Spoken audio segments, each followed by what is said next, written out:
নমস্কার। আজ ২৮শে আগস্ট বৃহস্পতিবার, লক্ষ্মী পুজো। তো লক্ষ্মী পুজো উপলক্ষে আমাদের বাড়িতে আজ ভোগ হয়েছে। ভোগে কি কি রান্না হয়েছে সেটাই আপনাদের সাথে শেয়ার করে নিচ্ছি। প্রথমে ভাত, তারপরে একটু লেবু দিয়েছি এবং তার সাথে একটু ঘি। ভোগের রান্নায় একটু ঘি না দিলে চলে বলুন? বেশ, একটু ঘি দেওয়ার পর একটু ভাজা ভুজোগুলো একটু সাজিয়ে নেব। প্রথমেই দিয়ে দিলাম কচুর শাক,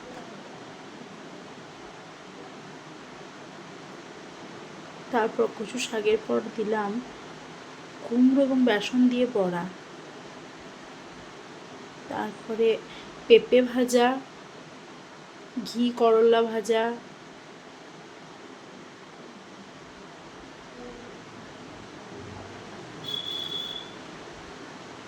তারপরে দিলাম ভেন্ডি ভাজা এবং তারপর পটল ভাজা, তারপরে দিলাম কেন্দুরি ভাজা,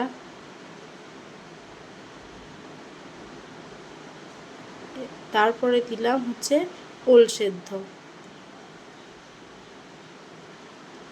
কাঁসার গ্লাসে 1 গ্লাস জল, তারপর ছানার বড়া তুলে আলু এবং পটল দিয়ে রসা এবং মুগের ডাল, তারপর কচু, কুমড়ো, আলু, বেগুন এবং বেসনের বড়া তুলে টক, তারপরে দিলাম পায়েস এবং টক দই, টক মিষ্টি দুটোই, এবং দুটো রসগোল্লা। বাস, আমার ভোগ সাজানো কমপ্লিট। বাবা এবার পুজো করবে। বাবা বললো একটা করে তুলসী পাতা দিয়ে দে। আসলে আমি এর আগে কোনোদিন ভোগের থালা সাজাইনি, তো তাই আমি জানতাম না। তো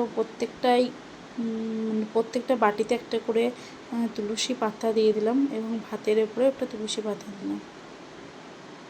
পুরো কমপ্লিট। ভালো লাগলে একটা লাইক, কমেন্ট এবং শেয়ার করবেন। ধন্যবাদ।